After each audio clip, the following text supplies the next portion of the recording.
মুহূর্তের বড় খবর আপনাদের জানিয়ে রাখি, ২৬-এর ভোটের আগে ৪% ডিএ বাড়ালো রাজ্য সরকার। ৪% ডিএ বাড়ছে রাজ্য সরকারি কর্মীদের। এই মুহূর্তে জানিয়ে রাখি, ২৬-এর ভোটের আগে ৪% ডিএ বাড়ানোর প্রস্তাব রাখলেন অর্থমন্ত্রী চন্দ্রিমা ভট্টাচার্য। ৪% ডিএ বাড়ানোর প্রস্তাব রাখলেন অর্থমন্ত্রী চন্দ্রিমা ভট্টাচার্য। গতবারও আপনারা দেখেছেন যে ৪% ডিএ বেড়েছিল, তার আগে জানুয়ারিতে ৪% বেড়েছিল, অর্থাৎ ৮%, এবার আরো 4% বাড়লে 12%। কিন্তু এই 4% বাড়ানোর আগে পর্যন্ত কেন্দ্রের সঙ্গে রাজ্য সরকারি কর্মচারীদের ডিএর ফারাক ছিল 39%। এই মুহূর্তে যে খবর পাওয়া যাচ্ছে, ২৬-এর ভোটের আগে ৪% ডিএ বাড়ানোর প্রস্তাব রাজ্য সরকারের। ৪% ডিএ বাড়ছে রাজ্য সরকারি কর্মীদের।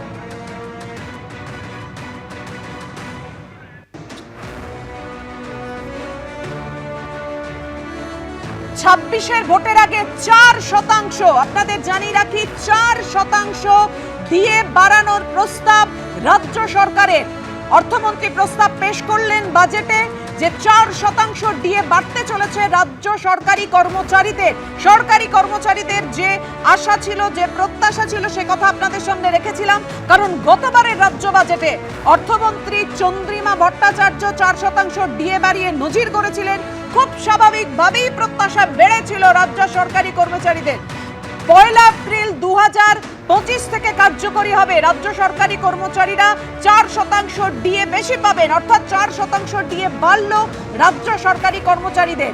৪% ডিএ বাড়ছে রাজ্য সরকারি কর্মচারীদের। ২৬-এ ভোটের আগে তৃণমূল সরকারের শেষ পূর্ণাঙ্গ বাজেটে এই মুহূর্তে যা খবর পাওয়া যাচ্ছে, ৪% ডিএ বাড়ানোর প্রস্তাব রাজ্য সরকারের। ১ এপ্রিল ২০২৫ থেকে তা কার্যকর হতে চলেছে।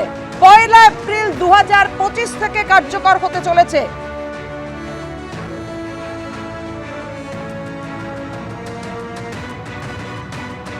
সবুজ সাথী, স্বাস্থ্য সাথী, পথশ্রী প্রকল্প, একের পর এক প্রকল্পে কত বরাদ্দ বাড়ছে। উজ্জ্বল, জানাও আমাদের ৪% ডিএ বাড়ানোর প্রস্তাব।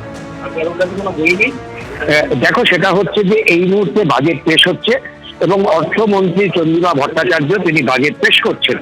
আমরা যেটা জানতে পারছি সেটা হচ্ছে এবারের বাজেটের অন্যতম একটা গুরুত্বপূর্ণ দিক হচ্ছে, তা হচ্ছে বাজেটে কিন্তু ৪% দিয়ে দেওয়া হচ্ছে।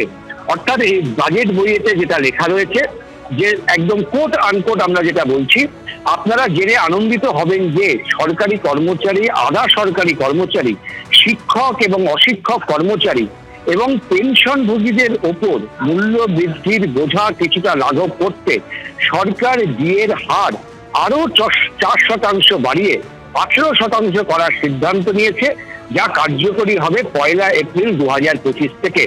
অর্থাৎ এই যে বাজেট পেশ করা হলো এবং সেই বাজেটে কিন্তু স্পষ্টভাবে উল্লেখ করা থাকলো যে ৪% হারে ডিএ বাড়ানো হচ্ছে এবং এখন ১৪% হারে ডিএ পেতেন সরকারি কর্মচারীরা। এখন থেকে কিন্তু সেই সরকারি কর্মচারীদের ডিএ বেড়ে হলো ১৮%। এবং একই সঙ্গে বাজেটে পরিষ্কার বলা আছে যে রাজ্যের উন্নয়নে সরকারি কর্মচারীদের অবদান অনস্বীকার্য। আমরা ক্ষমতায় আসার পর ধাপে ধাপে বাড়িয়ে ১২৫% পর্যন্ত ডিএ দিয়েছিলাম।